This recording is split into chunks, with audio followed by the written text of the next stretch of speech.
So, welcome back muli mga ka-hunter. Bali may bago na naman tayong project.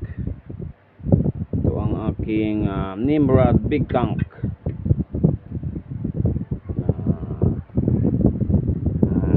Bagong gawang project. Bali kwan lang po siya. PCP siya na unreg na Big Tank. Tapos may gauge na rin siya. So, yung kanyang lock.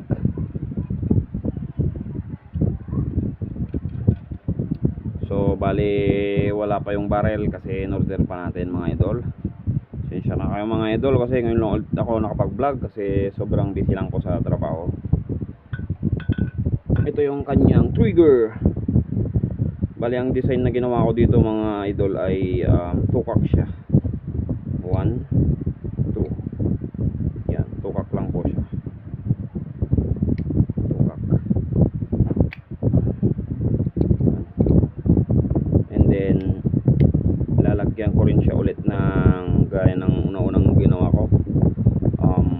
Finger pad. Lalagyan ko siya ng finger pad. Ganito siya.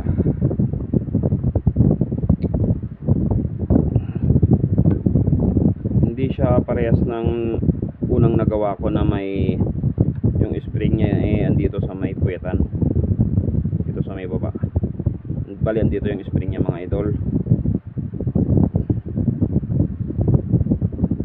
Tapos na rin yung swing niya. Bali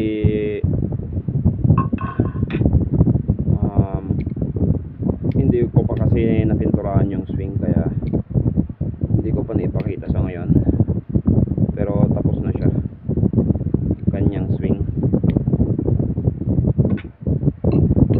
Bali ito kasi yung magiging bat niya mga idol. Ayun naka-guide na siya dyan. Alanganin kasi pag yung pag andito yung spring niya mabubutas dito sa may banda rito niya langanin ko kasi, kaya ganito yung ginawa kong design ng kanyang trigger.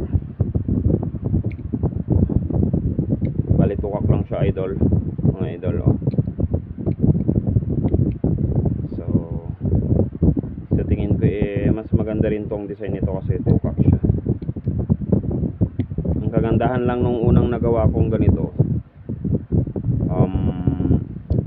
pwede mo siyang i-adjust na hindi ka na magtatanggal ng receiver. Ito ay kailangan mong tanggalin para may adjust mo lang yung spring kasi ito yung adjuster nyo. Ilalagay ka ng washer. Yun ang kagandahan din ng naunang nagawa kong trigger. Ito magtatanggal ka ng receiver bago mo siya may adjust. And then ito naman may adjuster naman ng kanyang trigger.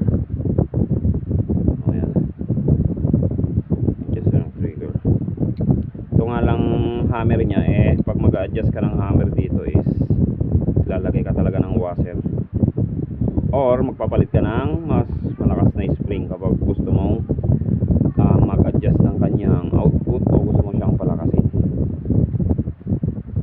So ito muna yung project natin mga idol, at ito na rin yung gagamitin kong pang-hunting pag natapos kasi wala na po yung ating Manchester na airgun kasi nabenta ko na. So ito na yung magiging pang-hunting natin pag natapos siya ay gagamitin ko to sa hunting. Tapos may isa pa tayo ditong project. Nimrod din yung design nito mga idol. So hindi ko pa siya na pinturahan, di pa na masilyahan. Bali threaded siya ready for offset to mga idol. Pang malakasan din tong ginagawa nating ito, pero next to pagkatapos ng ating PCP na unreg na Big Tank,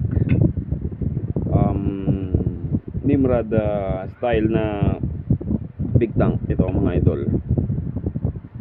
So abangan nyo mga gawa natin mga idol, abang-abang lang po sa mga video natin. Bali ito, gagawan ko siya ng offset.